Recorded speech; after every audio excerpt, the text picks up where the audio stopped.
Their goal is to bring you a podcast that sounds more like everyone else than anyone else. We need to accept the fact that we are like every other podcast. We want to be special, but we're not quite there yet. It's the Zennial Odyssey podcast with Remy and Bobby Rocks.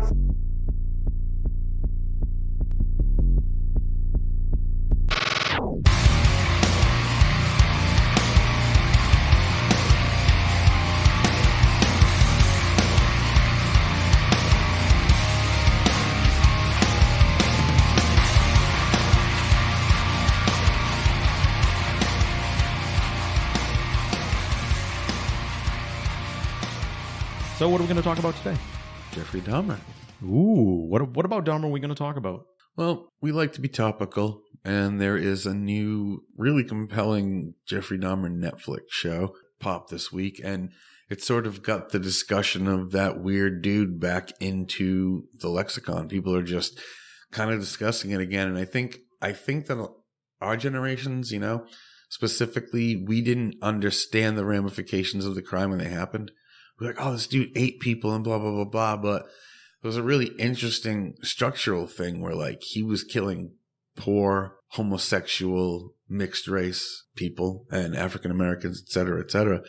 And so, looking back, he targeted a very specific demographic that he knew wouldn't necessarily get the support they deserved from any kind of law enforcement. So it's interesting because, I always knew he was a monster, but there was a lot going on racially with what he did that I didn't understand when it happened. And as always, what I'm going to do is I'm going to paint that broad brush, because when you brought the topic to me about Dahmer, I immediately went like, oh yeah, serial killers. And what I thought about is, okay, what sets Dahmer apart from other people? So you pretty much just described what sets him apart. Yeah. Not all serial killers target marginalized people. Not all serial killers are cannibals. Not all serial killers are homosexuals. Yeah, exactly. Yeah. And for some people, I think the other thing is in the 90s, 91, when it kind of happened, there was still a really ignorant aspect of society and people thinking that, like, I don't know, misconceptions about AIDS and a lot of things, But for me, I look back on it now and it's a circus of errors, a myriad of things that could have been done. And there were people in the community, African Americans, calling the police regularly from his building because they smelled shit and heard people screaming. And essentially every single person was just brushed under the rug. Like, you ain't got a voice. Fuck you. We don't care. Where did this take place? Milwaukee. Midwestern America. Yeah. It's like, I think that there are a lot of misconceptions about Midwest America too. This thing kind of proves it, because you were saying, Bob, that like a lot of the dialogue when it happened was like, oh, this kind of stuff doesn't happen around here.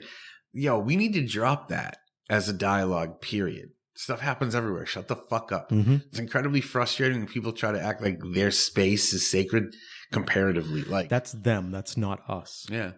And it's good because that's one of the angles I want to talk about when I paint that broad brush of serial killers, is that where do these people, where are their breeding grounds? Where are they living? Where do they move to? What is their activity around? MO? Yeah. What's their activity around the acts of murdering multiple people? So let me ask you something. Was his murdering of homosexuals his way of rejecting his homosexuality because no one recognized it in his family? Was he acting out? Now, I'm not making excuses. I'm asking just a question. Do you think there was a part of him that was lashing out against his homosexuality, especially being from the Midwest? I feel like he was someone who was mentally ill to the point where it was just a way to perpetuate this cycle of rejection that he had his whole life. Yeah. I feel like he was fine with homosexuality, but yes, he probably knew the fact that it's taboo, especially in the 70s and the 80s and the 90s. And interracial homosexuality, even more so. Yeah. But I don't want to go into it now. There's definitely like the psychology that I feel for him But I do feel that one thing we can talk about is that, yes, he had a sense of, and we'll do the usual, we'll do segments. Yeah. So I think the first segment will be like his upbringing, kind of what led up to his first killing. Yeah. And all that. But yeah, I think that, his childhood development up till about the age of 18 played a significant role. It was almost non-existent. Yeah, played a significant role in how he turned out. And just as a disclosure before we go to the first break, play a song, come back, is that I am a person that believes that very, very few people are born serial killers. It can happen, I think, and I'll just say it now. We're going to talk about him too. Ted Bundy. Ted Bundy was born born that way, but I think it's a lot of learned behavior. But give context when you say that, meaning me and Bobby worked with children, potential serial killers. Okay, we can't stress this enough that and even the kids that we worked with, 99% of the time, they were diddled and fucked with and manipulated and gaslit. So I agree with Bobby. I think there is a 1% out there that are just born bad. Yep. But it's learned, and it's stifled PTSD, and it's slow development, and there's a multitude of things. And what people need to understand here is, we are making no excuses for this guy. He was a fucking monster. Yes. But we're framing it for you guys so you maybe have an understanding a little bit better about. I think now is a good time to put a disclaimer out there for everybody. We're going to approach this from a neutral standpoint because this is educational. It doesn't mean that maybe we don't have feelings of disgust we hate or repulsion, Yeah. But we're just doing it objectively for the sake of the education part of the episode. So I think now's a good time to jump off. All right, so yeah, we'll come back. We'll jump right into his childhood development. Yeah, As or always, lack everybody. thereof. As always, everybody, welcome to the Odyssey.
All right, good tune. Welcome back. Do you want to be the one to start this, or would you want me to start this?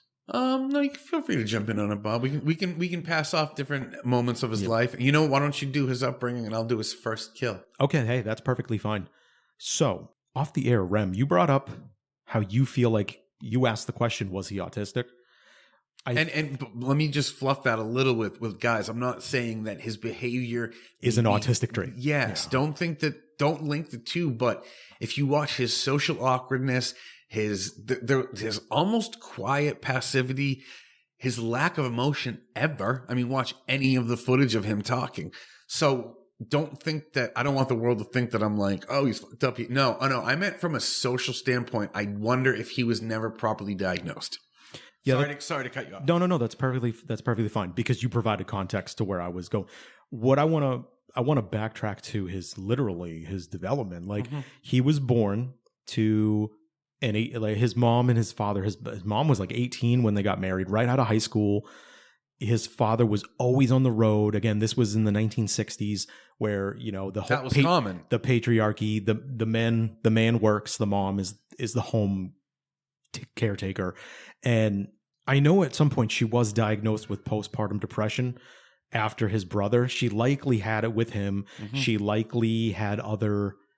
I'm going to use the word comorbid, and what that means is she probably showed characteristics of other mental illnesses that are very closely related to it. She probably had some mental illness, so from a genetic standpoint, wasn't she drinking a lot too? Yes, yeah.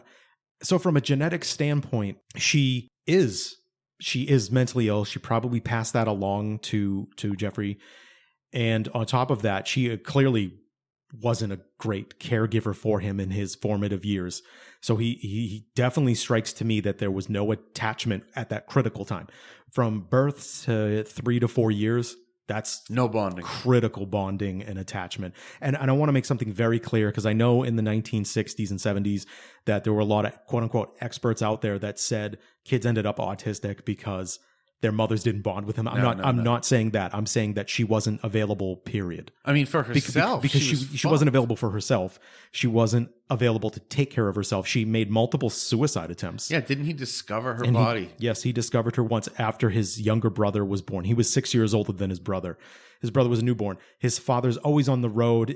I don't know if it was more of the mom being paranoid, but it seems like the dad was having affairs on the road. So who's there to take care of him? And she knew Jeff was weird. Yeah, and then she knew he was weird, and it kind of gave her that standoffishness. Yeah, he got no nurture. Period. Like, they talk nature versus nurture. This is a perfect example. He didn't get picked up. He didn't get hugged. He didn't get loved. Like, again, made, not born that way.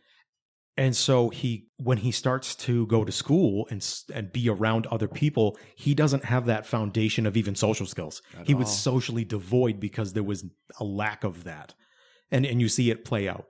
So he's going through school in the episode, and I know research hindsight into Jeffrey kind of shows you see some of the warning signs, even playing out in his childhood.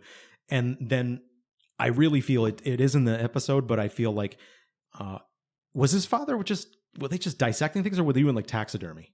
Okay. So, allegedly, not allegedly, this happened. He would go around with his dad. They would pick up roadkill, and his dad would teach him how to essentially turn it into taxidermy. Potentially. Okay. All right. So I mean but that's not a good thing to. No. But his father, I mean, to be fair to his dad didn't think, oh, this is going to be someone that grows up and is a mass murderer. I think his father felt guilty that he wasn't that close. Oh, definitely. And he was trying to find a way to bond with his son, and that this thing, like his son showed an interest in anatomy, and he wanted to bond with him. It was something. And unfortunately, it kind of created a catalyst along with his alienation and lack of social skills. Him working with the dad on dead animals while the mom's in the kitchen like fucking drunk and cooking dinner. So there was a shift in that house where they were divided. It was a family divided, you know? It was broken home. 100%. It was a broken home. And when he was 16, 17, that's when his parents divorced. Yeah. And his mother took his younger brother and left him there. And I think that was the big one, dude. Well, I think that was the trigger that really escalated where he went from there, because I don't want to steal your thunder, but his first kill was over the course of his whole life. His first kill was a short time after that. And so he's a senior in high school. His father's still working as much as he is, but now he's all alone. He's already an alcoholic at this point. Yeah, he's already showing that he is dependent on alcohol. And which is something that plays out over the rest of his life. Yeah, I mean, like half the times he's like, I know what I was doing, but I was blacked out, because he was just so fucking wasted. Yeah. And you see, with him in school, he had no real friends. There were people who thought he was weird, and they would have him do weird shit, make funny faces. He was an object. Yeah, 100%. Yeah. And I think he thought he'd get negative attention or at least attention from doing weird shit from other kids. And I think he was like, okay, this is my thing. And then fucking, the pig dissection was a moment, I think, too, that was It's an escalation. where he got to experience, like, because what's interesting is, he essentially wasn't a person who felt joy unless he was around dead things. Like, he knew that when he saw the dead animals when he was young, he was like, oh, I fucking love this. Yeah. So, and in a different world, my theory is that he could have just been an embalmer and been fine. He could have fed it that way. like Jonathan Davis, before Korn got huge. For most people who don't know, Jonathan Davis originally was going to be a mortician. He lived in a fucking funeral home with dead people. Yeah, and he went to school for it. Mm-hmm. He went to school to be a mortician. So anyway, the thing, the dad divorces the mom, and the dad's under the kind of idea that the mom will take care of David and Jeffrey. And she's always loved Jeffrey. I mean, she's always loved David, but she hates Jeffrey, essentially. Mm-hmm. And so the dad goes on a trip thinking the mom's going to keep him. The mom's like, fuck you. I'm taking David, and we're going somewhere else, bro. We're going to have a real normal life. Can we go back to, I'm going to bring it back around to here, but one thing I really want to point out, because I feel like it is crucial to Dahmer's psychology. Yeah. He feels alienated. He even admitted that he felt alienated when he was finally profiled, when he was arrested. He has a lifetime of alienation and a lack of connecting with people and a lack of attachments. And another theme that was present, but I feel like this is the trigger, was the rejection. Yeah. He felt rejected. Yeah, I mean, go back and mention the tadpoles, because that is that's a formative story here. Yeah, so in the episode, he goes to like a lake or a pond or whatever that's by his home, and he gets a jar and fills it with tadpoles. And the next thing you see is he's in class and everyone's giving the teacher that stereotypical, everyone gives the teacher an apple and he gives the teacher tadpoles. And then when the class is over, he leaves and another student asks the teacher if he can have the tadpoles. And the teacher's like, yeah, sure. And he sees that student with the tadpoles. He asks them to give them back. They say no. He follows that student home. He breaks into the house. He steals the jar back. He takes it back to the pond or whatever. And he dumps motor oil into the water to kill the tadpoles. Yeah, to watch him fucking struggle and die. So I feel like he was trying to connect and he felt rejected. Yeah. And that was almost a compulsive rage, like a very reactive rage. And that rejection is ultimately what fed every kill, because he, at the end of the day, guys, sick, fuck, twisted, but he was this sad, lonely dude who just didn't want people to leave after they fucked him. Yep. And they would always, and he's fucked.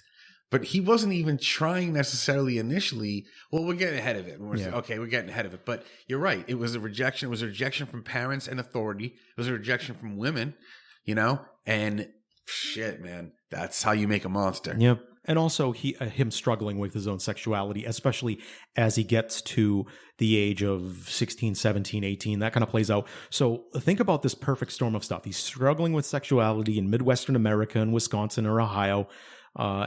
He has developmentally, he's delayed from other people. He's lived alienated. He has lack of attachments. He has already building rejections. And then the biggest rejection of all, his parents get divorced. His father still works like he does, and his mom just leaves him, abandons him. So he spends the summer essentially alone. Yeah. Yeah.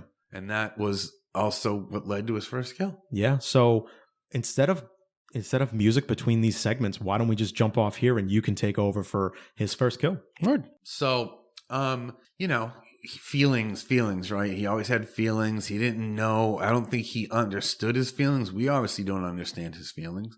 But while his mother was gone and his father was away and he was essentially raising himself, drinking like a fucking animal, he was, he'd go for these drives and supposedly, I mean, again, I don't know how much of the seeing the jogger multiple times is fictionalized, but sorry, young, kind of handsome dude running down the street, and he was like, and I think that in a lot of ways, that moment when he saw the shirtless jogger was like him finally being like, oh, fuck yeah, I'm gay. Yeah. Yeah, I'm fucking gay. And also, idealistically, like he looked at his body and said, I want to look like that. Yeah. Like, if I desire that, if I look like that, people will desire come to me. Yeah. Because, I mean, he looked nerdy and whatever, but he was actually a pretty fucking big guy and he was in good shape. Yeah. Dahmer was like at least 6 feet tall. Yeah. Yeah. And so, anyway, keeps seeing the dude jogging. He's like, oh, fuck, man, I'm kind of down with this dude. Kind of plans on jumping him initially. Yeah. Like, but that doesn't work out. And then whatever. A few days later, he sees the kid hitchhiking. Stephen Hicks. Stephen Hicks is his name. Yep. That is his first kill. That is their real name. They were 18 years old. Oh, wait, let me do the kill, bro. No. I'm not going to do the kill. I'm just giving the backstory to Stephen Hicks. Stephen Hicks was hitchhiking to a concert. Yeah. He was meeting his friends up there and unfortunately just happened upon Jeffrey Dahmer driving down the road. And, you know, as weird as it may seem to us, because we can't see it, there was a level of charisma to him, I think, a little bit, because he didn't find it hard to get the company of men. So he offers this dude a ride. He's like, oh, yeah, you know, he sees it as an opportunity. It's the first time it's handing itself to him. So he's like... I'm sorry to jump in here. I don't think it's so much social skills. He sets up situations where he's in control or he has something that other people want in that situation, a ride. A car, yeah. Yeah, he's offering, let's go back to my dad. Let's go back to my place and we'll have some beer. He's offering a ride, beer, and then drive to the show. Later on, we can go in further about how that plays out. But I think I feel it has more to do with a foot in the door and then making people feel like they owe you something. Yeah, I mean, yeah, that's the thing is like trying to even speculate what level he was thinking on. For me, I find it utterly impossible. But anyway, so he's hanging out with this dude. The dude wants to go to the concert. He's like, hey, have some beers with me. That was his thing. He always wanted to get people fucked up. And he drugged them too, which is another reason. But this was his beta run, okay? So they're hanging out and he's like, the guy's like, dude, can you take me to the fucking show? Like, okay, you're drinking beer. Awesome. I have to meet my friends in a couple hours. He's like, just chill out, have another. And he's like, no, bro. And Dahmer goes in and sort of makes the move and kisses him. And the dude's like, what the actual fuck, bro? He like pushes Dahmer off and he's like, yo, I'm not that. I'm not that. I want to go to the fucking concert. And as soon as he turns around, and again, it's that rejection, that moment where I guess he thought he had a connection with this guy. Where he went primal. Yeah. Like and so if you think about it, it's a powder keg. Yeah. And it finally went off. Yeah. Yeah. That's That's all I wanted to say, bro. I want to get to this good shit. Go. So he whacks him in the head. Hold on. Whacks him in the head with a weight. I think it was an impulsive decision. It wasn't like I don't believe he brought this dude there to kill him. No. I think he thought he was going to fuck. I think that was the moment for him though, because he hit him, but he hit him in a way where like Dahmer would hurt these people and then be shocked they were dead. Well, yeah, he didn't kill him. He didn't kill him by hitting him with the weight. Yeah, he just fucking incapacitated him. Yeah. And he was like standing over him. And I think that was the moment where he must, a lot of serial killers get incredible erections from that shit. Mm-hmm. They get a feeling of being alive more than anything else. So I think that standing over the body, realizing he could do anything he wanted with the body. Mm-hmm. But again, I really believe that wouldn't have happened if he wasn't left alone. Yeah. Let's go with an astrology analogy here. That was the event horizon. Yeah. Because I especially you hear it in serial killers, there is a point where that first kill or those first couple kills is figuring it out. And there is and then orgasm. It gets easier. And then it gets easier. Yeah, of course. The act of murdering someone gets easier. And I think that's why people get sloppier too, though. Yes. There becomes a level of, I'm so good at this, I'm untouchable, and he ended up having that too. But suffice it to say, you know what I'm saying? He murders this kid, abuses the body, fucking, and it's another example where, just a fucking hitchhiker just disappears and no one ever looks for him. No one ever fucking, and was that, I've never figured out how he did this. How the fuck did he get a barrel of acid? Oh, he didn't. What he did is, because his father was also a hunter. Yeah. This isn't in the episode. This is just stuff I've figured out in my own research. Yeah. He filleted the body to get the flesh off of the bones, and then he melted it and flushed it down the toilet. Oh yeah, and the first person, that's the one where he then burned the bones and then crushed them. And he wanted to melt the skin and everything off of the skull and then bleach the skull, but the solution that he had was too strong and it made the skull brittle. So then he decided to pulverize all the bones. Just throw them all over his backyard. Yep. Yeah, and so that was the first one. And my belief is, again, you say Event Horizon, Perfect Storm. It was one of those things where, if you eat something, it's a strange metaphor, but not really. The minute you eat it, if you want to eat it again. Like if you're like, oh, Mhm. that's my shit.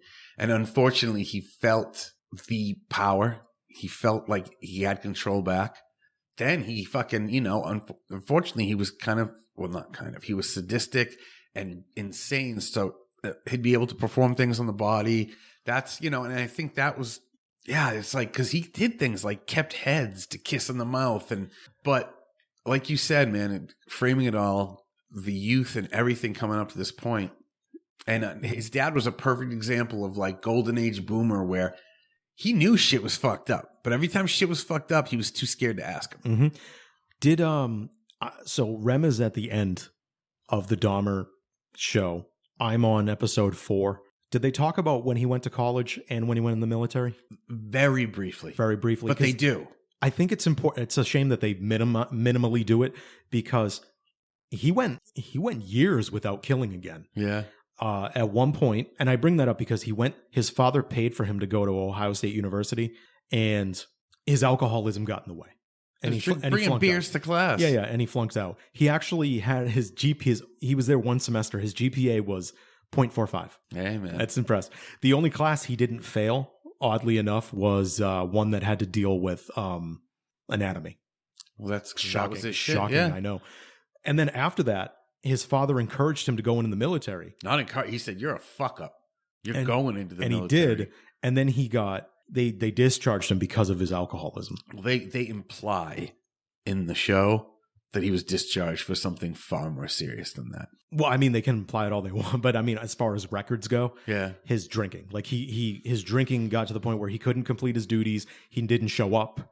And he was like incontinent. He was drinking to the point where he was incontinent. Just to like, not a spoiler or anything, but there's a whole scene of him drugging and raping one of the soldiers. But he also, and that's very interesting because, and again, we could go on a tangent about the military and how they underreport certain things, but they gave him an honorable discharge. I know, that doesn't make sense. They didn't even give him a dishonorable discharge. That's why when I saw the scene, I was like, that's strange. But whatever. That's the problem when you watch stuff too. And what he did is he was so worried about letting his father down and feeling rejected again. He didn't go home to Wisconsin. He went to Miami. Yeah. And he lived in Miami for a little bit until finally he was so destitute that he had to call his father and to come home. And then he went to go live with his grandmother for a little bit, and it was fine for a little bit. For a minute. And then he started killing again. Yeah, he had fucking, and that's the thing for a lot of those people is it's that's why there's a part of me, and this isn't undermining them. I mean, undermining what they did, but there's a part of me like, this shit's really a fucking disease. Like how it acts. Because it's like, compared to something like alcoholism, it's a perfect example. I know people morally and ethically or whatever have you, they go back and forth on addiction being a disease. I equate it to an addiction. Yeah, that's what I'm saying. He has a compulsions to do to these kill. things. Yeah. One thing that emerges, again, as he develops as a killer and as he develops sexually and socially, is he admits that he admitted this once he was arrested. He admits that he could not get sexual gratification out of being with partners who were moving. Mm-hmm. He said that's why he started to drug them and make them catatonic. I don't want to steal the thunder there. No, you. I mean, and I'm using the catatonic. So he couldn't get that arousal, but then again, because he's not getting interventions or treatment for it, and why would he in the 70s and 80s? Yeah. As opposed to now, have we made strides? Yes, but we have a long way to go. Yeah, I mean, now we're in a new era of self-diagnosis, which is just as fucking strange, but that's a discussion for another day. But what I mean is that we've crossed the frontier where when we see these signs in kids, we have specialized treatment places that can intervene. Because yes, the rule of thumb is the earlier we intervene, the better the outcome. Yeah. And now we're starting to have research with adults because adults have really kind of been left off the table who already have these things. Yeah. It's almost like if you didn't get there in the childhood, you're whatever. Fuck off. And I do and I don't agree with that because I feel like intervention is a good thing. Yeah. Especially for people who have concerns like that. But what I was really getting at is because he doesn't have these interventions and he's left to his own devices in his head and his compulsions, he's getting more alienated. He purposefully worked a night job. At a chocolate factory. Yeah, at a chocolate factory. Yeah, by the end, his last several years. So he works He works like 11 at night to 7 in the morning. Alone. He likely isn't sleeping a lot because he's drinking so much.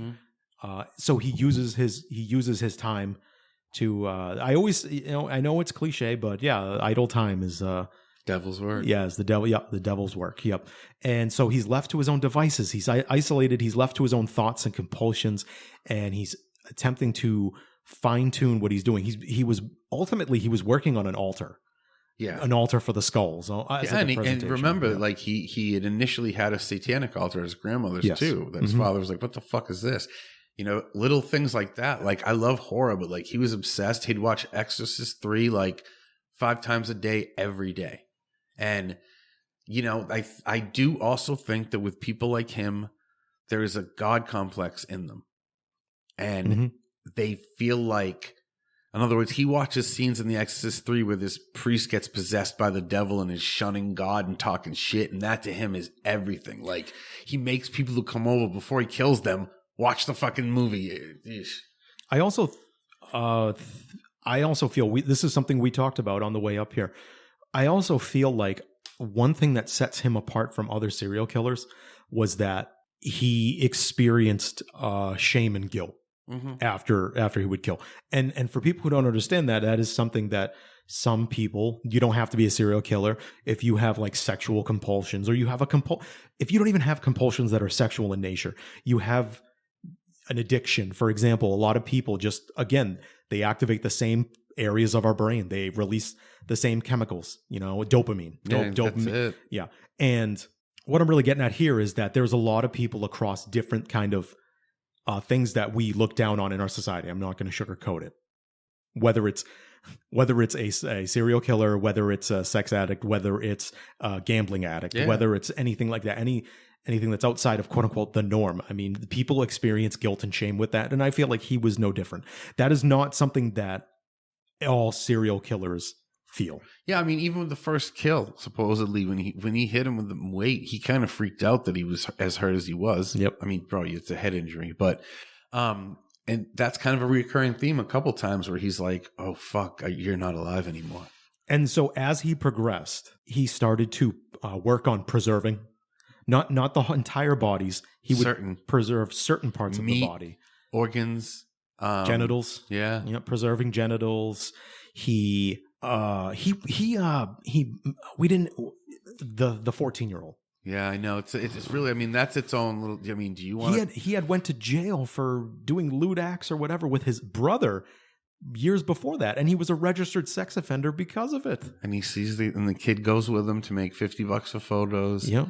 And I mean, this one's a little too hard to talk about, to be honest with you guys, because it's a child. And yeah, I think it's the part of all this that sits the worst with people, because, this was a kid, I mean, a fucking child, and he had taken nude Polaroids of the kid at the beginning of the night, right? And then the kid gets drugged out and finally realizes like he has to escape because Jeff goes to get beer, I believe. As an alcoholic, he ran out of beer. And while he's gone, the kid crawls out, makes it to the fucking porch, but he's essentially like, drugged out of his fucking mind. He can't talk, he can't stand up. Well, there is the difference between what happened in real life and what was portrayed in the show. Yeah. He was drugged out in both cases, but in real life, he had the hole drilled in his head, and Dahmer had poured hydrochloric acid already. Into it. Yeah. Okay. Yeah. See, they didn't do that, but yeah. So for everybody, when I was talking about he liked to make people catatonic, yeah, he literally was trying to give people lobotomies to almost make them like zombies. Yeah. So they would still be alive, but they would be devoted to him, and they couldn't reject him. And so, there's this kid, he's all fucking naked and bloody. Dahmer comes back with the beer, sees the woman from the building on the porch with the kid and the police. Now, do you understand that any other person in that situation would have just been like, oh, what the fuck? Dahmer walks up and he's like, hey. He's my boyfriend. He's 19. He's my boyfriend. He drinks too much. I went to fucking get him beer. And we got in a fight earlier. And because the police are just so fucking stupid and they don't want anything to do with homosexuals, they were like, oh, cool. It's your boyfriend. Let's take you home. Yeah. Here, go back into the apartment with him. And what's interesting, the two women on the step, one of them was the Cassandra woman I mentioned earlier. And I've heard the actual phone call the 911 call of her after the cops leave and send him back in. And she's like, now he was definitely a boy. He was bloody. He was naked. No, ma'am. It was a fight between boyfriends. It was a domestic dispute. Yeah. You know? They handed that little kid back to him, and then he fucking killed him that night. Yeah, so the other thing, because this goes back to one of the things that I talked about with Dahmer. So he chose hitchhikers, he chose underage kids and would buy them beer. He would go to gay nightclubs, and he would buy everybody drinks and then offer them more drinks and $50. Excuse me. $50 if they took if he allowed him to take nudes of him, or allowed him to take nudes of them. Yeah. And so again, he's doing like a little quid pro quo. And he's already planted a seed, foot in the door. I've bought you drinks. I'm asking for this and I'll pay you for it. Like almost like giving that, like someone would feel guilty. I think there was a point too where people started being like, oh wow, everybody who leaves with this motherfucker on a Friday is never seen again. Yep. There's actually a really distressing, like this one whole episode dedicated to one of his victims, the deaf guy. Do you know about the deaf guy? Yes. Man, it's heartbreaking because what I love what the show is doing is focusing on the fucking victims. Yeah, finally. There's Jeff scenes for sure. Finally. But first of all, so far anyway, they don't portray any of his violence on screen. At least that I've fucking seen. They don't show him like cutting. It's all kind of veiled and you see the bodies after. Mm-hmm. But they're focusing on the people they should. Like you said, I'm glad you brought up the name of the victim. That's what this shit should be about. I was going to say, much like it doesn't pick a serial killer, how many people could at least name one of their victims? And people could go with Manson because of Sharon Tate, but that's it. That's it. That's you talk a lot about low hanging fruit. Oh, that's the low hanging that's what I'm saying. But they would think they answered it right. But yeah, you know, and so what's interesting? All right, do you want to tell the story of how they actually, like, the night the dude who escaped and like kind of brought justice? It's a great story. Well, you can tell that because then I feel like to wrap it up. So we could do like a little. Let's not do the segue yet. So just go into it. And then I will wrap it up with the kind of overarching umbrella about other serial killers and their pathology. So go. So Guy Club, we already gave you the setup. You know, he what that fucker would do is he'd buy drinks for anybody that would give him attention. He'd buy drinks 4 or 5 guys at a time. Basically, he cast a long net. I was going to say the law of averages. Yeah. And sure enough, you know, if he got somebody 3-4 drinks, by the end of the night, the idea of taking pictures with this guy wasn't the most absurd thing, you know? So he finds this one dude, black gentleman, and other people at the fucking bar are making fun of him because he doesn't have game. He just gets people drunk. He's like, want to take pictures? Like, but finds a guy goes back with him. And you know, there are moments I believe when you know you fucked up, where you feel a sea change in the air and whatever. For that guy, it was as soon as he crossed the threshold of that doorway to the apartment. He even, like, you know, he said there was a moment where he was like, but he's like, fuck it, money and ass, like it'll be a fun night. And he knew, like, the minute, because when he came in, Jeff like looked at him and like triple locked the door. And I think that he was like, he started looking around. The smell immediately. But then remember when he laid him down in the bed and the fucking blood stain from the other guys next to it. So this dude's like, oh, I'm getting murdered. And at this point, in my opinion, Jeff's just gotten self-preservation kicks in. He's gotten lazy. Jeff's gotten lazy. People screaming in the building. Everybody's saying it smells like dead bodies. He, just like every other fucking stupid killer who gets lazy, he got lazy. Yeah, he has a script. God. He has a script, by the way, that he tells people when he had neighbors and police and and the landlords who would comment about the smell, and he just had this story. Wait, do it as Jeff. I'll tell you. I'll be like, what? Okay, so what's up with the smell? So I'm a big fan of pork, and my family's hunters, and I had a lot of leftover meat, and they gave me all this meat, and my freezer broke, and I had all this rotting meat, and I had to throw it away. Memorized. I just have to fix. Yeah. Could say it to any, like, verbatim. Yeah, he had it on fucking file. But in this case, he got lazy with this dude, and, like, you know, big problem. Jeff was getting insanely drunk, so he's getting drunk, but the guy he's gonna murder isn't. And the guy who he's gonna murder is like, I mean, he does crazy shit. Like at one point, he tries to blow Jeff. Because he's like, maybe I can just fucking distract him. You know what I mean? But Jeff's just like there's an like basically you would know if you were laying with a lion. I was going to say rage. Yeah. You could feel the rage building. He knew, and so there was a sense of eroticism between them. And he was trying to seduce Jeff to make Jeff not kill him. Because every couple of minutes, he'd grab like a steak knife and be like, don't fucking move. So the dude knew, but he played it so well. So they're watching Exorcist 3, and Jeff kind of like lays down with this dude and starts like rubbing his chest, and he's listening to his heart. And he's like, I want to hear your heart. And he's like, okay. He's like, because I'm going to eat it. That was the moment where the dude was like, oh, I have to do something right now or I'm dead in 5 fucking minutes. And dude just starts thrashing, man. That's what you do. I'm sorry. That's what you do. You go for eyes. You go for teeth. You go for balls. I know it's hard when people are scared, but he just basically, because Jeff's wasted and shit, he uses momentum, knocks Jeff off his feet, busts open the fucking door, screaming, this man's trying to kill me. This man's trying to kill me. This man's trying to kill me. Runs like, I think like a couple miles, like just bolts, and he's screaming it the whole time. So people are seeing him, and he finally finds some cops, and he's just like, yo. And I guess I don't understand this part. They drove the guy back again. But because they wanted to make sure it was the guy. And so he knocked on Jeff's door, he answers it like it's nothing. And I think at this moment he was inherently aware that the game was over, and I think there's a part of him that might have been relieved, but that's a story for another day. But anyway, keep in mind, by the way, and I find this hilarious, they had no right to come in. All he would have had to do was say no. They technically need a warrant, and that would have given him enough time to cover his ass. But he said yes, which I find very interesting. Mm-hmm. And dude, they walk in, they see the fucking drill covered in blood.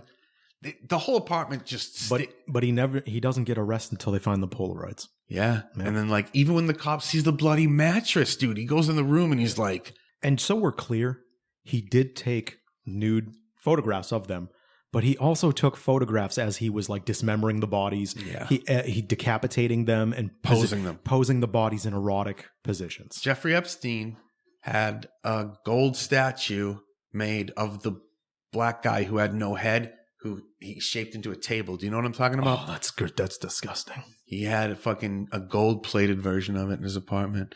But anyway, regardless, they go in, they see the mess, they smell the mess, they're putting it all together. And then, because they just want the keys to the handcuffs, he's like, oh, he could have just grabbed the fucking key. He's like, they're in the bureau. And he pulls it open, and then he's like, he finds the key, but then he's like, oh, what are these? And they're initially Polaroids of naked men. And then by like the third or fourth picture, the body's decomposing. They have no head. It's a severed penis. And that's when they turn around. They're like, bruh. And that was it. That was one of the most revelatory true crime moments I'd ever seen, because I was just a kid. And then suddenly they're showing the news, pulling out fucking barrels, boxes, heads in freezers. And it was shocking. But I feel bad, just to kind of tie up my end of it. I feel bad that I didn't understand who he was killing and who he was targeting, and how it was so much more scary and problematic. Because at the end of the day, he picked a low-income place, picked a low-income neighborhood, chose to surround himself with different races, and I think that he knew. Oh yeah, if his victims were white middle class, he would have killed two. He would have been found a lot quicker. Yeah. And I want to bring this, because I want to bring this full circle for everybody. This is a little sidebar here. Sadly, we have millions and millions of miles of progress to make for marginalized people and how they're victimized. Look no further than sex trafficking. Right. Look, who gets the most attention? Blonde-haired, blue-eyed teenage females. Yeah, little Hitler babies. But you know who gets disproportionately trafficked? Native American women. Yeah, man, the Trail of Tears. We should do a whole episode about that, man. Mm-hmm. A whole road where every fucking indigenous person vanishes and no one gives a fuck again. But, whew, this world's fucked up.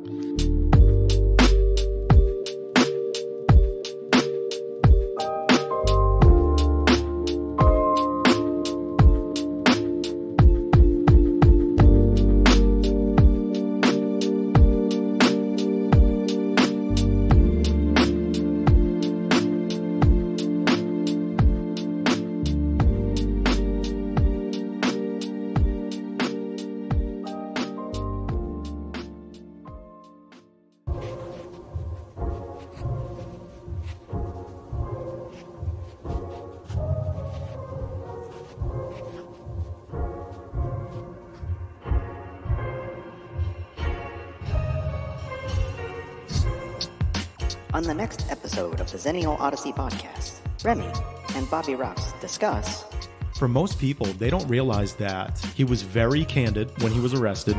He was very matter-of-fact about his entire history. A lot of the prisoners didn't necessarily like him. I think that might have had just to do with the fact of who he was and how big he was. He's in the middle of what I would say are two extremes between Dahmer and Bundy. Yeah, no, he was. He was well adjusted into society. He was well adjusted into society. It was a bigger shock to the community for a couple reasons. Number one, he lived in the suburbs of Chicago. It's a good example of the fact that he had clout in his society. Yeah. He had people who knew him. He was well respected, but he was a demon. There are people that their environments create situations that lead to them becoming monsters or serial killers. Ted Bundy was someone who was just born a serial killer. We should be focused more on the victim statements than the killer statements. Find the XOP on Apple Podcasts, Spotify, iHeartRadio, our Facebook page, or YouTube.